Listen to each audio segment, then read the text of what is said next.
હવે મોહન ભાગવત તો ઉત્તર પ્રદેશના ગોરખપુરને છોડીને ચાલ્યા ગયા છે, તો ખરેખર યોગી અને મોહન ભાગવતની મુલાકાત થઈ ખરી? નમસ્કાર દર્શક મિત્રો, છેલ્લા 5 દિવસથી એક ચર્ચાએ જબરજસ્ત જોર પકડ્યું હતું કે ઉત્તર પ્રદેશમાં આરએસએસના વડા મોહન ભાગવત અને ઉત્તર પ્રદેશના મુખ્યમંત્રી યોગી આદિત્યનાથ બંને વચ્ચે મુલાકાત થવાની છે, મુલાકાત થઈ નથી થઈ એ બાબતોની જબરજસ્ત ચર્ચા ચાલી રહી છે. હવે મોહન ભાગવત તો ઉત્તર પ્રદેશના ગોરખપુરને છોડીને ચાલ્યા ગયા છે, તો ખરેખર યોગી અને મોહન ભાગવતની મુલાકાત થઈ ખરી? એના વિશે હું તમારી સાથે વાત કરીશ. મારું નામ રાજેશ શાહ છે અને તમે જોઈ રહ્યા છો ખબર છે.com. દર્શક મિત્રો, લોકસભા 2024ના પરિણામો પછી જે પ્રમાણે આરએસએસનું વલણ સામે આવ્યું હતું, એક તો આરએસએસના વડા મોહન ભાગવતે પોતે નિવેદન આપેલું, મણિપુરની વાત કરેલી, ભાજપના ચૂંટણી, લોકસભાની ચૂંટણી વિશે એમણે વાત કરેલી, એ પછી બીજા બધા નેતાઓના પણ નિવેદન સામે આવેલા. અને એવા સમયે જ્યારે આરએસએસના વડા મોહન ભાગવત ગોરખપુરની મુલાકાતે ગયા, ત્યારે રાજકારણની અંદર ચર્ચાએ મોટું જોર પકડી લીધેલું અને એવી વાત ચાલતી હતી કે આરએસએસના વડા મોહન ભાગવત અને યોગી આદિત્યનાથની મુલાકાત થવાની છે અને આ જે મુલાકાત છે એના ઘણા બધા અર્થઘટનો નીકળી શકે છે. રાજકારણના જાણકારોએ ઘણી બધી એવા અર્થઘટનોની વાત પણ કરેલી કે મોહન ભાગવત અને યોગી આદિત્યનાથની મુલાકાતનો અર્થ એ પણ કાઢી શકાય કે આરએસએસ પીએમ મોદીની સામે નારાજ છે અને હવે યોગી આદિત્યનાથને પીઠબળ આપી રહ્યા છે, યોગી આદિત્યનાથને એક નવા ચહેરા તરીકે આગળ લાવી રહ્યા છે. આવી ઘણી બધી બાબતોના અર્થઘટનો સામે આવ્યા હતા. હવે આ જે 5 દિવસનું જે આરએસએસનો કાર્યક્રમ હતો ગોરખપુરની અંદર, એમાં મોહન ભાગવત હાજર રહ્યા હતા, પરંતુ 2 રિપોર્ટ સામે આવ્યા છે. એક રિપોર્ટ એમ કહે છે કે મોહન ભાગવત અને યોગી આદિત્યનાથની મુલાકાત થઈ હતી અને એ પછી 17 જૂનના રિપોર્ટો એમ કહે છે કે યોગી આદિત્યનાથ અને મોહન ભાગવતની મુલાકાત થઈ શકી નહીં અને યોગી સાથે મુલાકાત કર્યા વગર જ મોહન ભાગવત ગોરખપુર છોડીને ચાલ્યા ગયા છે. પહેલાં 16 જૂનના જે રિપોર્ટ છે એની વાત કરીએ તો બિઝનેસ ટુડેના એક રિપોર્ટની અંદર એવું કહેવામાં આવ્યું છે કે 15 જૂને યોગી આદિત્યનાથ અને મોહન ભાગવતની 2 વખત અડધો કલાક સુધી મિટિંગ થઈ હતી.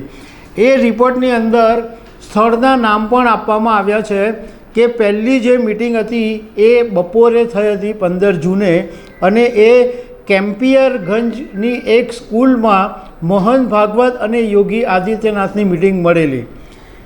એ જ દિવસે રાત્રે આરએસએસની જે સ્કૂલ છે સરસ્વતી શિશુ મંદિર, એમાં મોહન ભાગવત અને યોગી આદિત્યનાથની મિટિંગ મળેલી અને આ બંને નેતાઓ 30 મિનિટ સુધી વાત કરેલી, એવા બિઝનેસ ટુડેના રિપોર્ટની અંદર કહેવામાં આવ્યું છે.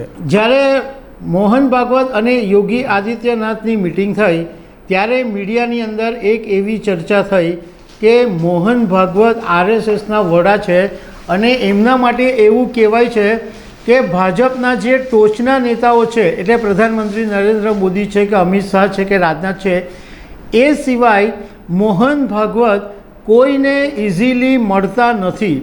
તો મોહન ભાગવત યોગી આદિત્યનાથને સામે મળવા કેમ ગયા એ બાબતે મીડિયાની અંદર ચર્ચા ચાલુ થઈ હતી કે શું આ મોહન ભાગવત નમી ગયા? કારણ કે સામાન્ય રીતે તો એવું બને નહીં કે મોહન ભાગવત સામેથી મળવા જાય, પરંતુ એ પછીના જે રિપોર્ટો સામે આવ્યા, એટલે 17 જૂને એ પછી બાકીના જે મીડિયાની અંદર રિપોર્ટ સામે આવ્યા, એની અંદર એમ કહેવામાં આવ્યું કે ઉત્તર પ્રદેશના મુખ્યમંત્રી યોગી આદિત્યનાથે મોહન ભાગવત પાસે 2 વખત સમય માંગ્યો હતો.